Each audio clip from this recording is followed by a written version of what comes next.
My name is Melissa. I'm definitely a compulsive overeater. So I do weigh and measure 3 meals a day for my gray sheet. I write them down. I commit them to my sponsor. I don't eat no matter what. And abstinence is by far the most important thing in my life, and I do put it first. And this is so fun. I feel like we're the Brady Bunch here, if you grew up with that show. So I'm getting used to these Zoom meetings. So this is really cool. So what it was like and what happened and what it's like today. Well, so 10/10/95. So 23 years. It's funny, in a way it seems like a long time, and in a way it seems like I can remember like it was yesterday, being in the food and the horror. And basically I don't remember ever not having an issue with food and not being obsessed with food and my weight and my body and having horrible low self-esteem, non-existent self-esteem, since I was born. I mean, I remember when I looked at my baby book recently, when I was 2 years old, my mother writes in there, she eats like a lumberjack. And they wrote, that was my nickname. I mean, and at that point, of course, they thought it was cute and funny and whatever. But I was not a picky eater at all. I mean, sugar, carbs, and grains and all that, of course, was my favorite. And of course, what I binged the most on, but I would eat anything and everything. So first my mother was like, oh, this is great. I can make any green thing or vegetable-y thing or mixed up thing, and I would eat it. But soon when I became about 9 or 10, I was always very active and did gymnastics and stuff. And I had a very exercise-y family. My parents were always running and biking. And so exercise is a big part of my story. And I think that is the reason why my top weight, as I sit here now, I'm about 103 pounds, but my top weight was 140 or so. I'm 5'2", barely, if that. And this is about right for me. So imagine, well, if I wasn't exercising around the clock like crazy, when I wasn't eating or sleeping, I was working out. I mean, and not being in school. But so I think that I was never a bulimic or I was not a anorexic. So I think that I would have been a lot bigger had it not been for my compulsive exercising. But anyway, how did I get there? So I always knew there was something that I cared way more about food than the other kids, than the other, people in school, my friends. I just noticed I am very sensitive. And I always watched people, and I thought, not everyone else is eating their lunch in choir in third period. Like, I would look around the choir we had a 70-person choir. It was a big deal. And I'm the only one hiding behind my folder, eating my lunch. And every day I would swear I would make it to lunch to eat my lunch, and I wouldn't make it. I would carry it with me. And then I would buy another lunch at lunch. And I was always doing this math in my head, like, okay, so now you ate that. So now you can't eat again till next Tuesday. I would be doing all this, like, and of course I would go right home and eat. Well, okay, you blew it today. So it was always tomorrow, tomorrow, tomorrow. And I felt like I was always, through my whole life, until Gray Sheet, really, I was always waiting for my life to start. I was like, and it was always when I get thin, when I lose weight, then I will do this, then I will do that, then I will have a life. I was always watching other people have the life that I wanted to have, the life that I basically have now. And normal life stuff. I would receive a diary every year for Christmas from my aunt starting in 4th grade. I remember because recently I still had them all, and I was like, I gotta throw some of these out. I kept some of them. But it was kind of sad because I wasn't writing about adventures that fourth and fifth grade or boys or whatever normal kids write about. It was always diet, and I blew it. And here was the calories and charts and graphs of eating and exercising and, doing this math in my head. My head was 24/7 taken up with food, exercise, eating, my body, how I'm going to get it, how I'm going to get rid of it. If I wasn't actually eating or exercising, my brain was going crazy thinking about it. I frankly don't know how I got anything done.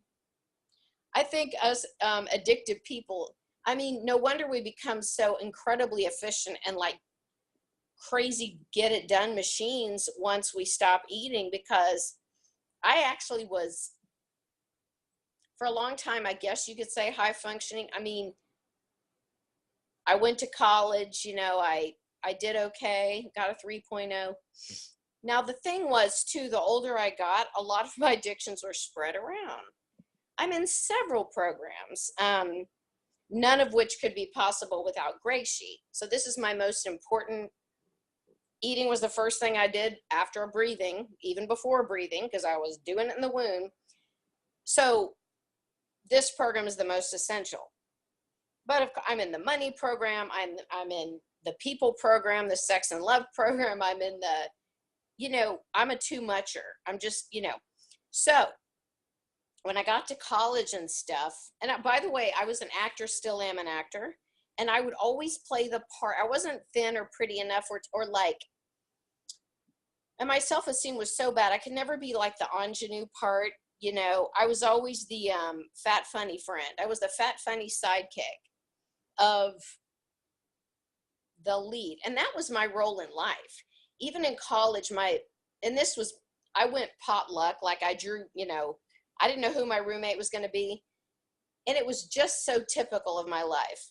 She was literally and the nicest person, but the most popular, beautiful girl on the campus of University of Oklahoma was my roommate. And I was her fat, funny friend, I would be typing papers for all the fraternity guys at night while she went out with them. And I binged and made money, and they would kind of pat me on the head and go, "Isn't she funny?" I would say things, and because I thought, well, humor is a way I can, I don't know. But the funny part is I feel like I was this Robin Williams type, and I probably would have ended up like him because I was wild and crazy all the time, and everyone probably would have thought I was the happiest, fat, funny, jolly person ever. But I was miserable inside. But the more I was miserable, the more I tried to cover it up, There was nothing authentic about me.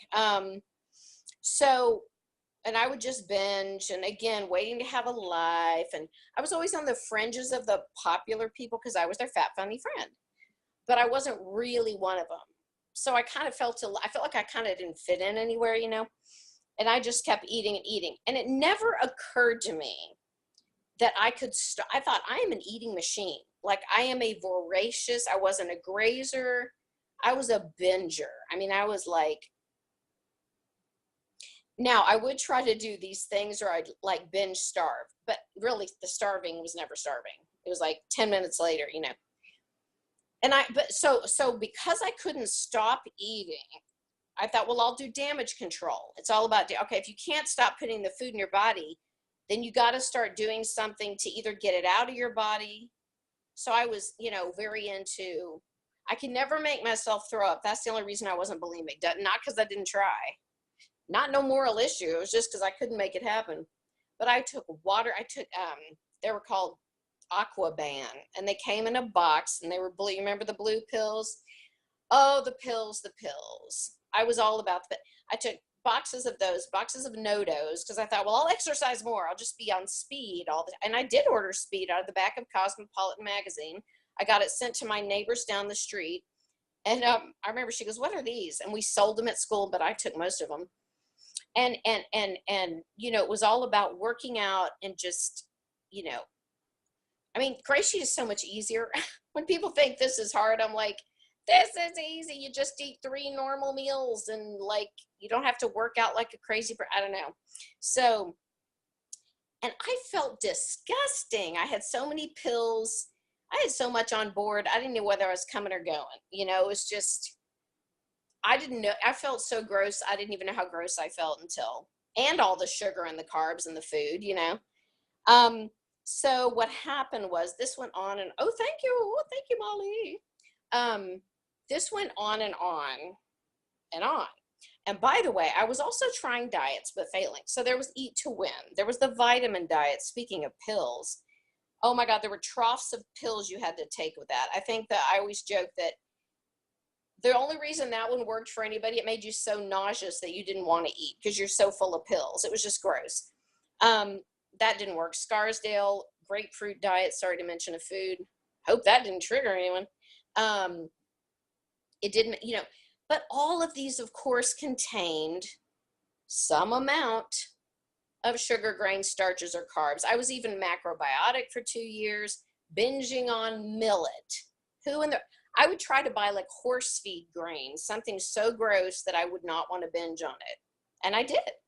That was weird. Eating something against my will that was literally disgusting. And yet I remember crying into this batter of whatever one day, right before I hit my bottom, because I remember going, I can't stop. My head was screaming, stop, you've got to stop. I was literally thought my stomach I thought I was going to go to the hospital.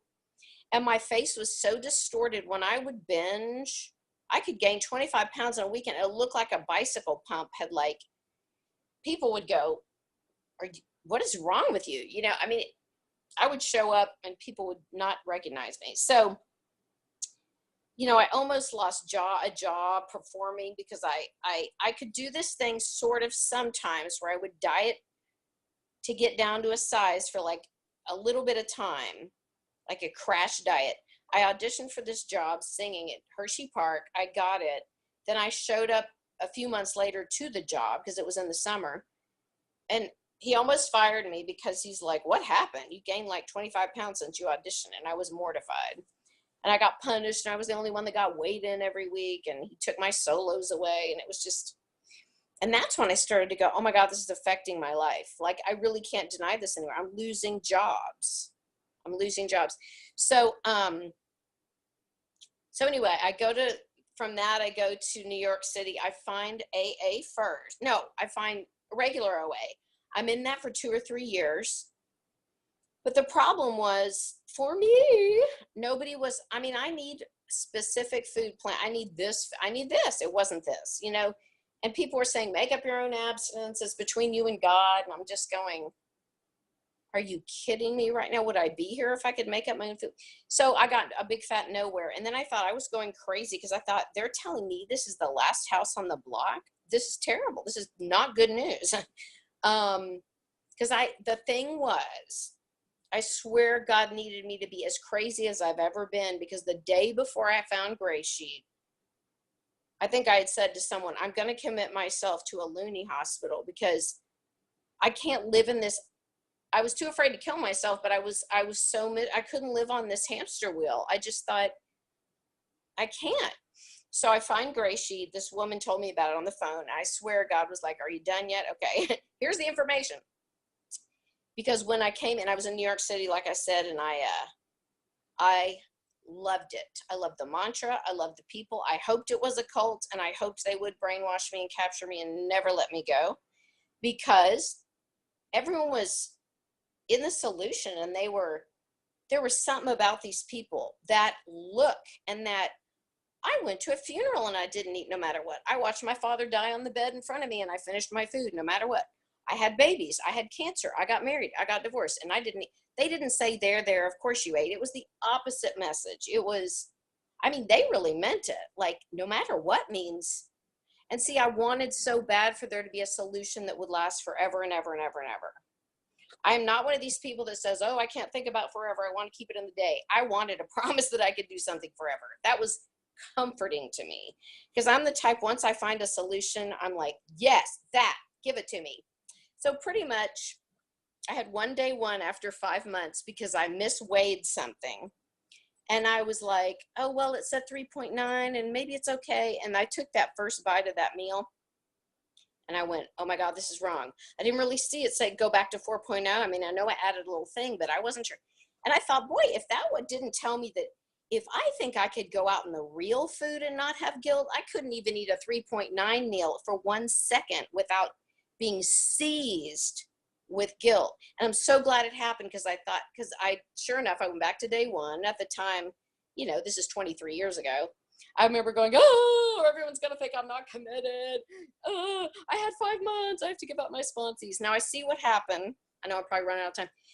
I got so busy and so like la-di-da that thank you. If I had just made a call. But no, I was like, oh, I'm late for work. I'm in an off-Broadway show. My life was getting real big. If in doubt, leave it out. If in doubt, check it out. So I'll wrap it up in the next 30 seconds by saying that I've never made a food decision by myself since then. I've made mistakes, haven't we all? But I do today what I did then, which was I make my 3 phone calls. I got on my knees this morning. I will get on at night. I meditated. I did my guidance, and I have a prayer partner. I have 12 sponsees, which I'm not recommending to everybody, but whatever. I live my life. There's been marriages, divorces, trips, people dying, now a new relationship, greatness, terribleness. But it doesn't matter, because my food is over here, my life is over there. And I do today what I did on my second day one, and anything is possible. And everything is get throughable on GreySheet. And I will end by saying the people I think all of us, I'll speak for me, attract into my life because of GreySheet, it's unbelievable. It's unbelievable. The quality, So anyway, I'm really glad to be here, and thanks for asking me to share, Javi, wherever you are in your little square. There you are. And yeah, so I'll pass it on to you. Thanks.